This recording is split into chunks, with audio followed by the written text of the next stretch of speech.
মৃত্যুর সাথে সাথে, মৃত্যু তো বহু দূরে গেলাম, আপনি চাকরি থেকে রিটায়ার করার সাথে সাথেই মানুষ আর দাম দিবে না। আজকে সচিবগিরি শেষ, কালকে আগামীকালকে আপনাকে আগে যেভাবে গেলে যে কোনো সামাজিক অনুষ্ঠানে গেলে যেভাবে মূল্যায়ন করতো, ঠিক রিটায়ার করার একদিন পরে যদি যান আর মূল্যায়ন ওইভাবে হবে। তো পৃথিবীতেই এত বড় পদের অধিকারী রিটায়ার করার পথ যাওয়ার একদিন পরে, এমপি থাকা অবস্থায় একরকম, আবার এমপি শিপ যখন চলে যায় তখন আবার আরেক রকম, মানুষ মূল্যায়ন এভাবে করে না। তো মৃত্যুর পরে যেটা আমাদের আসল পরিচয়, হয় আমরা জান্নাতি না হয় আমরা জাহান্নামী। সম্মানিত উপস্থিতি, আজকে একটি বিষয় নির্ধারণ করেছি খুতবার, সেটি হচ্ছে জাহান্নামী এবং ফেরেশতাদের কথোপকথন। আমরা একটা জিনিস ভুলে যাই যে আমাদের মৃত্যুর পরে পরিচয় হচ্ছে আমরা জাহান্নামী নয়তো জান্নাতি। আমাদের কিন্তু দুইটাই পরিচয়, হয় আমরা জাহান্নামী অথবা আমরা জান্নাতি, দুইটার একটা পরিচয়। সম্মানিত উপস্থিতি, আমাদের বিশেষ করে আমার কাছে একটা বিষয় খুব অবাক মনে হয় যে যখন কোনো এক দেশের বা কোনো প্রধানমন্ত্রী যখন সলাত আদায় করেন, এটা ভাইরাল হয়ে যায়, মনে হয় কি বড় কাজ করে ফেলছে, প্রধানমন্ত্রী সলাত পড়ছে। কোনো ডিসি, কোনো সচিব যদি কোনো একটা ভালো কাজ করে সলাত পড়ে বা কোথাও যায় কাউকে কিছু একটা দেয়, এটা ভাইরাল হয়, অমুক এই কাজ করছে। আরে বাবা, মৃত্যুর পরে কি প্রধানমন্ত্রী থাকবে? মৃত্যুর পরে কি সচিব থাকবে? এই পরিচয়টা কি সচিব? পরিচয়টা কি প্রধানমন্ত্রী? DC, SP, UNO, OC, police super, এগুলা কি পরিচয়? প্রফেসর, এগুলা কি মৃত্যুর পরে মানুষের পরিচয়? মৃত্যুর সাথে সাথে, মৃত্যু তো বহু দূরে গেলাম, আপনি চাকরি থেকে রিটায়ার করার সাথে সাথেই মানুষ আর দাম দেবে না।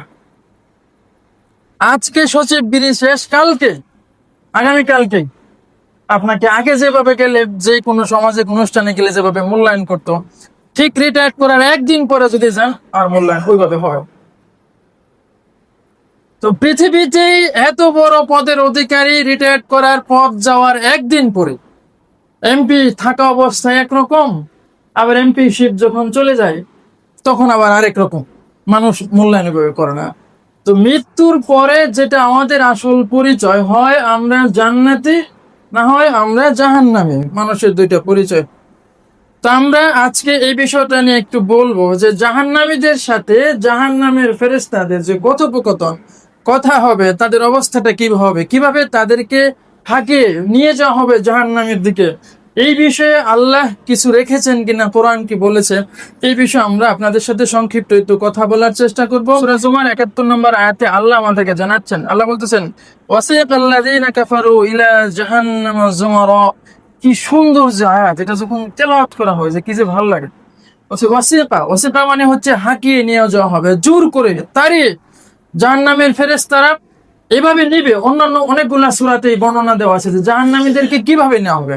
বলা হচ্ছে কারো কারো মুখ থাকবে উপর দিকে, মানুষকে অপমানিত করে লাঞ্ছিত করে হাঁকিয়ে জোর করে তাড়িয়ে তাড়িয়ে ঠেলে ঠেলে নিয়ে যাবে জাহান্নামের ফেরেশতারা। অনেক জায়গায় বলা আছে যে তাদের বেরি পরা থাকবে গলার মধ্যে, হাদিসে বর্ণিত আছে যে লাগাম করা থাকবে আগুনের বেরি। সম্মানিত উপস্থিতি, গলায় পায়ে হাতে আগুনের বেরি করা অবস্থায় টেনে টেনে নিয়ে যাওয়া হবে।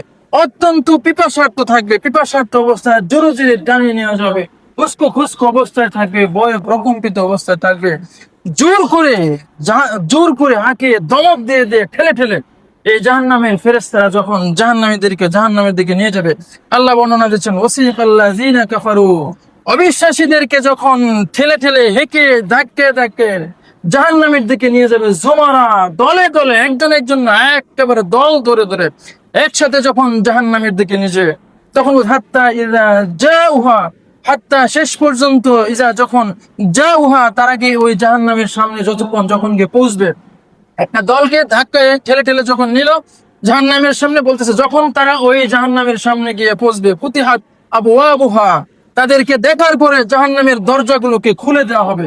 ফুতিহাত আবওয়াবুহা, ওই জাহান্নামের দরজাগুলোকে তাদের জন্য খুলে দেওয়া হবে।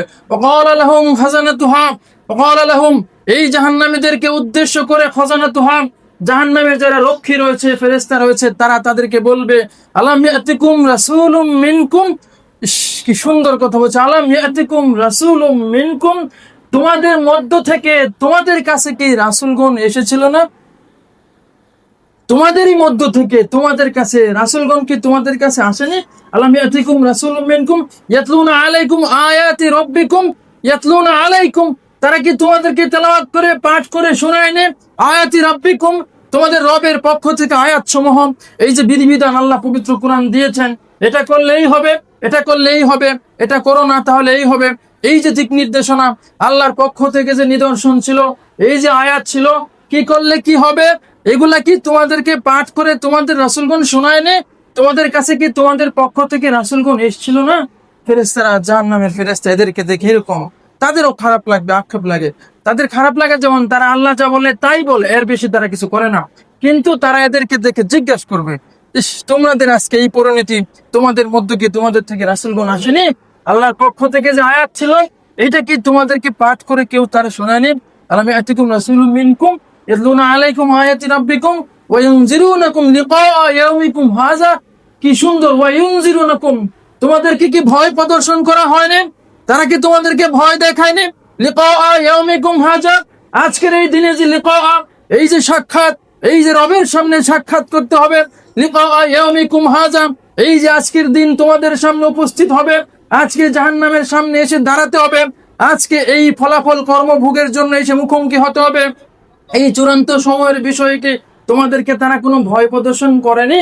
কি সুন্দর কথা, ওয়া ইউনজিরুনাকুম লিকা ইয়াউমিকুম হাযা, তারা কি তোমাদেরকে এই ভয় দেখায়নি? আজকের এই দিনের সাক্ষাৎ সম্পর্কে, আজকের এই দিনের মুখোমুখি হওয়া সম্পর্কে তারা কি বলেনি?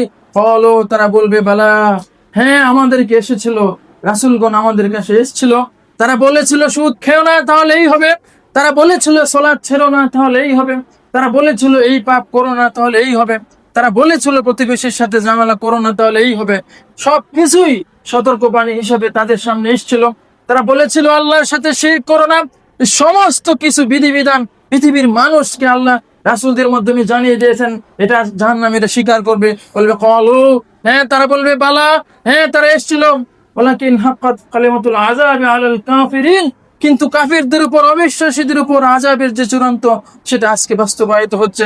কিছু তো আর এখন করার নেই, এরা যতই আফসোস করুক, যতই কিছু করুক, তাদের ফয়সালা যা কিছু হওয়ার তা হয়ে গেছে, এর বাইরে আর কিছু করার নেই।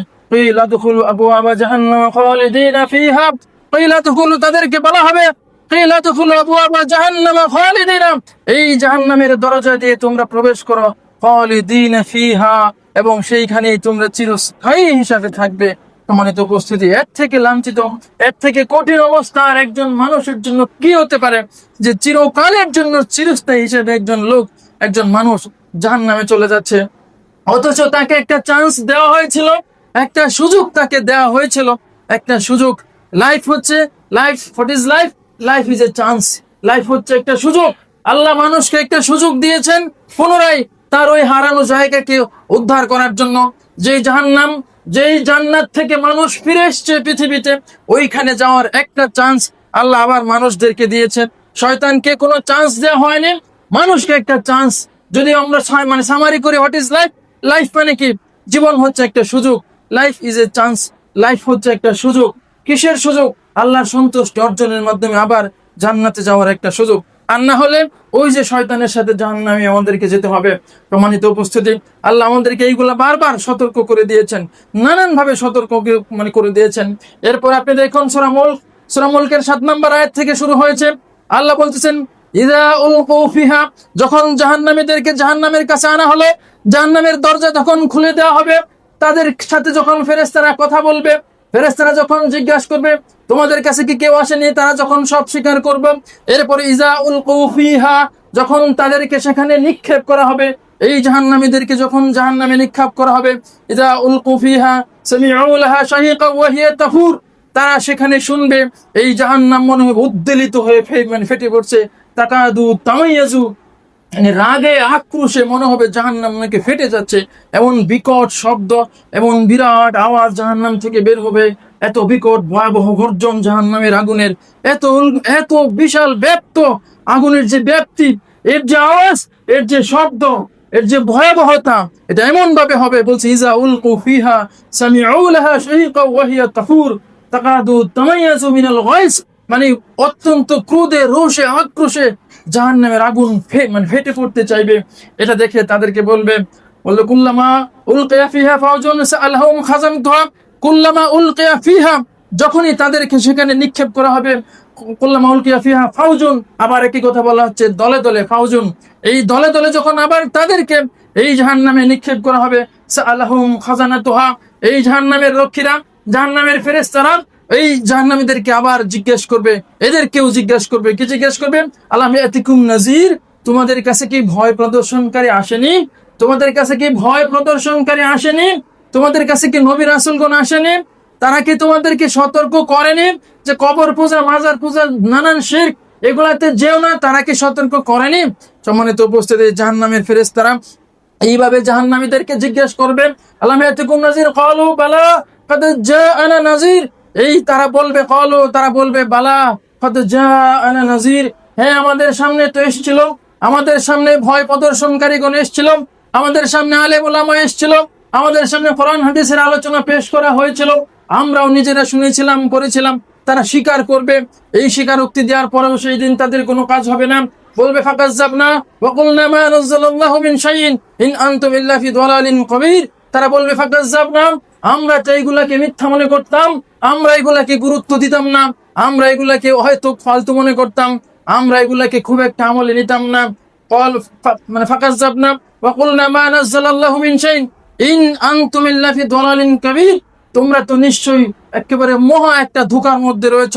এই যে তারা গুরুত্ব দিত না, এই গুরুত্ব না দিয়ে তারা একটা প্রচন্ড ধোঁকা, নিজেরাই একটা বিভ্রান্তির মধ্যে রয়েছিল। সম্মানিত উপস্থিতি, তখন তাদেরকে বলা হবে ওয়াকালু লাউ কুন্না নাসমাউ, তখন এই জাহান্নামীগণ বলবে, ওয়াকালু, তারা বলবে, লাউ কুন্না নাসমাউ, যদি আমরা সেই দিন শুনতাম, ওয়া লাউ কুন্না নাসমাউ আও নাকিলু, এবং আমরা যদি অনুধাবন করতাম, আও নাকিলু খুবই গুরুত্বপূর্ণ এখানে এই শব্দটা। তারা সেই দিন বলবে, আমরা যদি শুনতাম, আও নাকিলু, আমরা যদি অনুধাবন করতাম, আমরা যদি তাদের কথাগুলোকে মূল্যায়ন করতাম, মা কুন্না ফি আসহাবিস সাঈর, তাইলে আমরা এই প্রজ্বলিত আগুনের অধিবাসী আজকে হয়তো হতাম না। সম্মানিত উপস্থিতি, মানুষ শুনে না, শুনলে গুরুত্ব দেয় না। এখানে দুইটা এই জন্য বলা হচ্ছে, ওয়াকালু লাউ কুন্না নাসমাউ, আমরা যদি শুনতাম, আও নাকিলু, আমরা যদি অনুধাবন করতাম, আমরা যদি উপলব্ধি করতাম, আমরা যদি তাদেরকে মূল্যায়ন করতাম, তাহলে আজকে আমাদের এই প্রজ্বলিত আগুনে আসতে হতো না। সম্মানিত উপস্থিতি, মানুষ টাকার গরমে, মানুষ শক্তির গরমে, মানুষ ক্ষমতার গরমে এগুলাকে মূল্যায়ন করতে চায় না, খুব একটা মূল্যায়ন করে বলে মনেও হয় না। দিন ধর্মের কথা যদি বলা হয়, মানুষ এটাকে খুব একটা গুরুত্ব দেয় বলে মনে হয় না। সম্মানিত উপস্থিতি, আমরা তো বললাম যে মৃত্যুর পরে প্রথম পরিচয় হচ্ছে আমাদের, হয় আমরা জান্নাতি, না হয় আমরা জাহান্নামী। যে আমরা যাই কিছু হই, মৃত্যুর মধ্য দিয়ে সমস্ত কিছু শেষ হয়ে যাবে, মৃত্যুর মধ্য দিয়ে শক্তি শেষ হবে, মৃত্যুর মধ্য দিয়ে ক্ষমতা শেষ হবে, মৃত্যুর মধ্য দিয়ে এই বাহাদুরি, এই রক্তের গরম সবকিছু শেষ হবে। সম্মানিত উপস্থিতি, সেই দিন যে আফসোস তাদের, অন্যান্য অনেকগুলো আইটেম জাহান্নামীরা বিচারের মাঠে আফসোস করতে করতে আঙ্গুল খেয়ে ফেলবে কামড়ে কামড়ে, তারপরেও তার মনে হবে, মানে সে টেরই পাবে না সে যে আফসোস করতে করতে আঙ্গুল কামড়ে খেয়ে খেয়ে ফেলবে। আফসোস, জাহান্নামীদেরকে হাদিসে বর্ণিত, জাহান্নামীদেরকে জিজ্ঞেস করা হবে যে তোমাদের যদি দুনিয়ার সমস্ত কিছু যদি তোমার থাকতো, তাহলে সবকিছুর বিনিময়ে কি তুমি আজকে মুক্তি পেতে চাইতে? বলে হ্যাঁ, দুনিয়ার সবকিছু যদি আমার থাকতো, তাহলে সবকিছুর বিনিময়ে আমি আজকে মুক্তি পেতে চাইতাম। তখন তাদেরকে বলা হবে, তোমার কাছে তো এত কিছু চা হয়নি, শুধু সামান্য একটা বিষয়ে চা হয়েছিল, যে তোমরা আল্লাহর সাথে কাউকে শরীক করো। এই একটা সামান্য একটা জিনিস চা হয়েছিল, তোমরা আল্লাহর সাথে কাউকে শরীক করো না, শুধু আল্লাহর ইবাদত করবে। এটা তো সামান্য বিষয় চেয়েছিল, এত বেশি কিছু তো তোমাদের কাছে চা হয়, এত বেশি কিছু তো চা হয়নি। সেই দিন এই আফসোস তারা করবে। সম্মানিত উপস্থিতি, অনেক জাহান্নামীকে মুখ নিচের দিকে দিয়ে উপর করে নিয়ে যাওয়া হবে। ইব্রাহিম আলাইহিস সালামের পিতা আজর, তার সাথে ইব্রাহিম আলাইহিস সালামের যখন দেখা হবে, ইব্রাহিম আলাইহিস সালাম এত দামি মানুষ, ইব্রাহিম আলাইহিস সালাম তার বাবাকে বলেছিল, আজকে আপনি আমার অনুগত্য করুন, আজকে আপনি আমাকে মেনে নিন, এই মূর্তি বানানো আপনি বাদ দিন, এই শিরক এটা আপনি বাদ দিন। সেই দিন তার পিতা আজর তার কথা শুনে নিন। বিচারের মাঠে হাদিসে কুদসি আল্লাহ বলেন, ইব্রাহিম আলাইহিস সালাম বিচারের মাঠে এক সময় ইব্রাহিম আলাইহিস সালাম তার পিতা হাজরের সাথে দেখা হয়ে যাবে। হাজরের সাথে যখন দেখা হবে দেখবে তার পিতা উস্কু কুস্কু মলিন চেহারা অবস্থায়, কেমন বিভ্রান্ত অবস্থায়। তার পিতা তাকে দেখে বলবে, আজকের এই দিনে আমি আর তোমার অবাধ্য হব না। ইব্রাহিম আলাইহিস সালাম বলবেন, আজকের এই দিনে তো আর আমার কিছু করারও নাই, আমার অবাধ্য না হলেই কি আর হলেই কি, সেই দিন তো আপনি আমার কথা শুনেননি। সম্মানিত উপস্থিতি, তখন ইব্রাহিম আলাইহিস সালাম আল্লাহর কাছে ফরিয়াদ করবেন।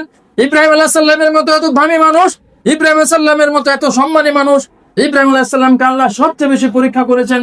এই ইব্রাহিম আলাইহিস সালাম সেই দিন আল্লাহর কাছে দোয়া করবেন, আল্লাহ আপনি তো বলেছেন বিচারের মাঠে আমাকে আপনি লাঞ্ছিত করবেন না।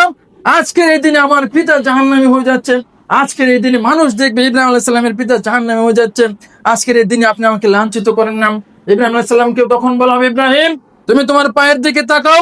ইব্রাহিম আলাইহিস সালাম তার পায়ের দিকে তাকাবে, দেখবে একটা চতুষ্পদ রক্তাক্ত বিবস্ত্র একটা বিশ্রী জন্তু তার পায়ের নিচে পড়ে আছে, মানে তার পিতার আকৃতি চেঞ্জ হয়ে একটা নিকৃষ্ট পশুর মতো হয়ে ওখানে পড়ে আছে।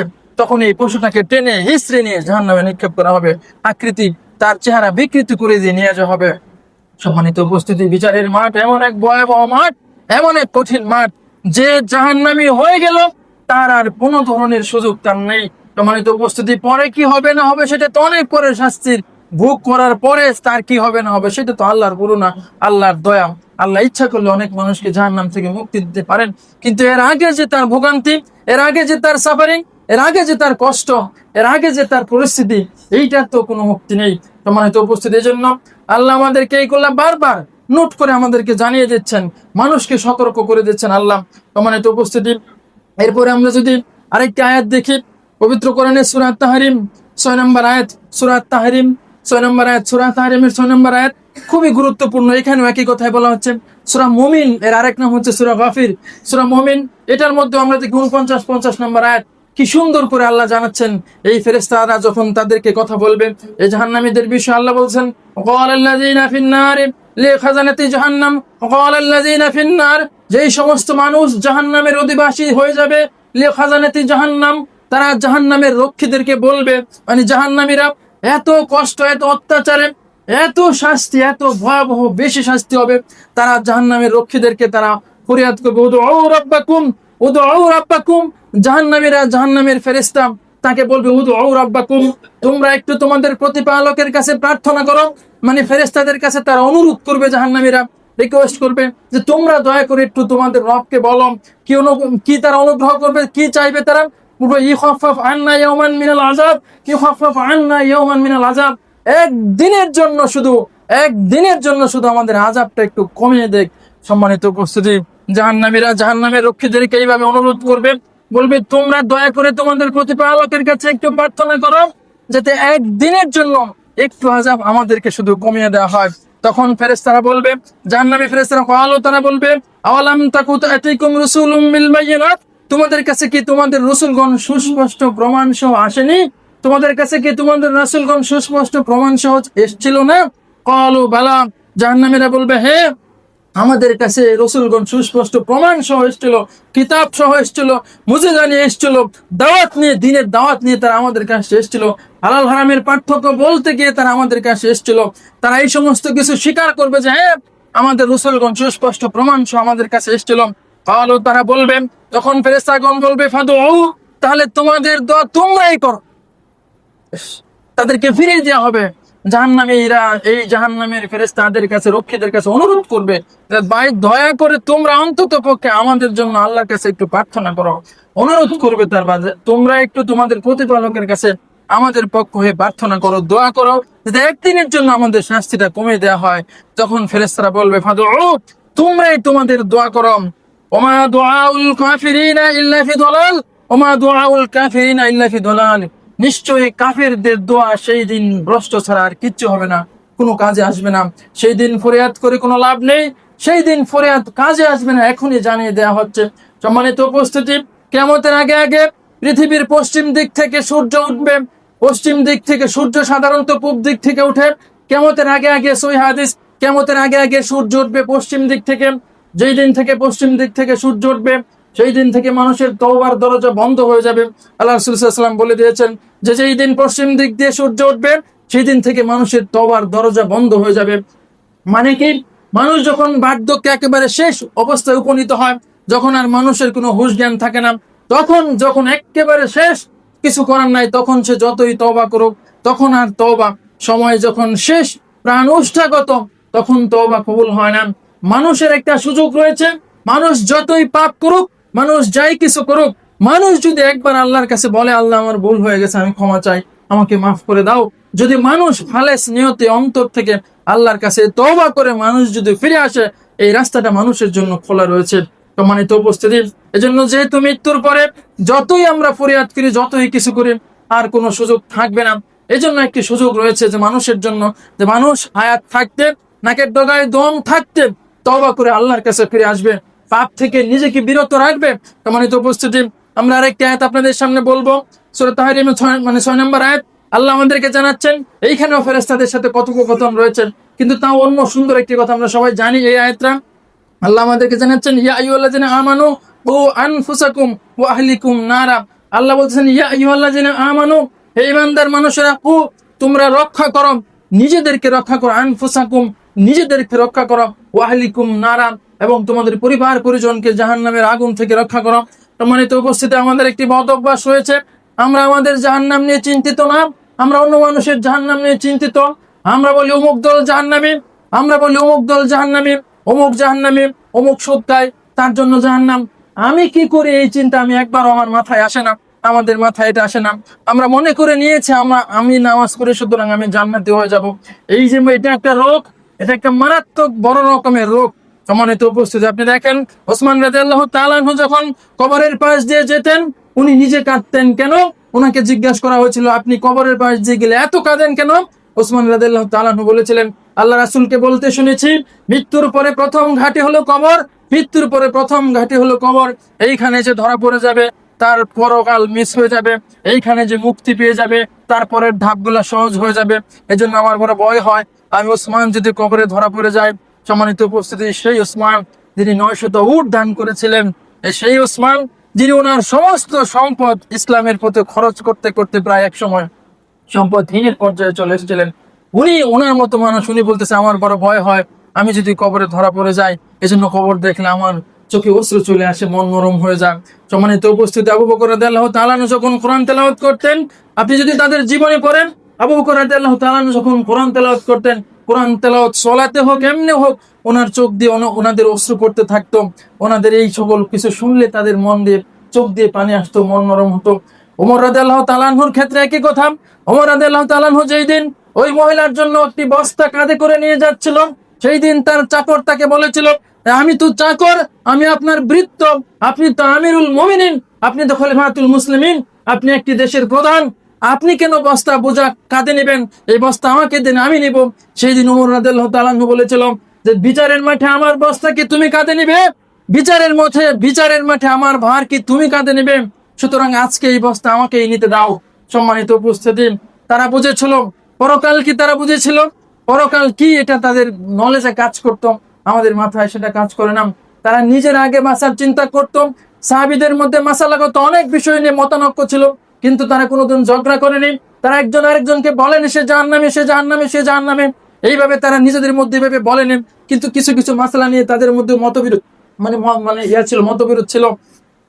আজকে এমন এক পরিস্থিতি, আপনি দেখবেন এমন এক পরিস্থিতি, মানুষ শুধু মাসালা জিজ্ঞাসা করেন, ইরানের পক্ষ নিব না আমেরিকার পক্ষ নিব? আরে বাবা, আমেরিকার পক্ষ কি কোনোভাবেই নেওয়া যাবে? আমেরিকার পক্ষ, ইসরায়েলের পক্ষে কি কোনোভাবেই নেওয়া যাবে? যেহেতু তারা মুশরিক, আল্লাহ তো বলেছেন মুশরিকদেরকে আন্তরিকভাবে বন্ধু হিসাবে গ্রহণ করা যাবে না, ওটা তো ওই চ্যাপ্টার টোটালি ক্লোজ। আর এরা ইরানিরা, এরাইকেই কি আপনি ভালোভাবে নিতে পারবেন? যদি তারা মুশরিক হয়ে থাকে, যদি তারা আল্লাহ খারেজি হয়ে থাকে, যদি তারা ইসলাম থেকে খারেজ হয়ে থাকে, আপনার সব বিষয়ে অতি কিউরিয়াসিটি ভালো না? সব বিষয়ে অতিরিক্ত কিউরিয়াসিটি ভালো না? হজের মাসালা জিজ্ঞাসা করার সহিহ হাদিস, হজের মাসালা জিজ্ঞাসা করার সময় আল্লাহ রাসূল সাল্লাল্লাহু আলাইহি সাল্লামকে জিজ্ঞাসা করা হলো, ইয়া রাসূলুল্লাহ, আল্লাহ রাসূল বললেন যে তোমরা হজ করো। যখন এটা বললেন, তখন একজন সাহাবী জিজ্ঞাসা করলো, আমরা কি হজ জীবনে একবার করব নাকি প্রত্যেক বছরই করব? আল্লাহ রাসূল সাল্লাল্লাহু আলাইহি ওয়াসাল্লাম চুপ থাকলেন। পরপর 3 বার এই প্রশ্নটা করা হলো। তখন আল্লাহ রাসূল সাল্লাল্লাহু আলাইহি ওয়াসাল্লাম বললেন, একবারই করবেন। তখন আল্লাহ রাসূল বললেন যে উনি যে চুপ থাকলেন, উনি এই কথাটা বললেন যে আমি যদি তখন হ্যাঁ বলে দিতাম, তাহলে প্রত্যেক বছর হজ করা তোমাদের জন্য ফরজ হয়ে যেত এবং এই কাজটা তোমাদের জন্য কঠিন হয়ে যেত। তখন উনি বললেন যে অতিরিক্ত উৎসাহী হয়ে এইভাবে জিজ্ঞেস করার থেকে বিরত থাকতে হয়। সম্মানিত উপস্থিতি, সূরা বাকারায় ওই যে গাভীর যে ঘটনাটা, প্রথমে তখন তাদেরকে বলা হলো যে একটি গাভী জবাই করলেই হবে। তারা যদি যে কোনো একটা গাভী নিয়ে জবাই করতে হয়ে যেত, কিন্তু তারা এমন ভাবে প্রশ্ন করতে থাকলো, আর এই প্রশ্নের উত্তরে এমন গাভীর বর্ণনা আসতে থাকলো, পরে দেখা গেল যে ওই গাভী আর খুঁজে পাওয়া যাচ্ছে না, কঠিন হয়ে যাচ্ছে। সম্মানিত উপস্থিতি, কিছু কিছু অবস্থায় আপনি একটু নীরব থাকেন, একটু নিউট্রাল থাকেন। যারা আল্লাহ রাসূল তো দোয়া করে গেছেন, কি দোয়া করেছেন? আল্লাহ রাসূল বারবার দোয়া করেছেন যে আল্লাহ কাফেরদেরকে পরাজিত করুন, মুশরিকদেরকে পরাজিত করুন, মুসলিমদেরকে বিজয়ী করুন। যারা কাফের, ইসরায়েল এবং আমেরিকা তারা কাফের, এদেরকে পরাজিত করুন। মুশরিক যারা আল্লাহর দ্বীনের ভিতরে থেকেও যারা শিরকে লিপ্ত, দ্বীনের ভিতরে থেকেও যারা দ্বীনকে বিকৃতি করেছেন, তাদেরকেও পরাজিত করার ব্যাপারে আল্লাহ রাসূল বলে গিয়েছেন। তাহলে আমি আপনি কেন শুধু শুধু ওতে কিউরিসিটি হওয়ার দরকারটা কি? আপনি কার পক্ষ নেবেন, পক্ষ আপনার নেওয়ারই দরকারটা কি বলেন তো?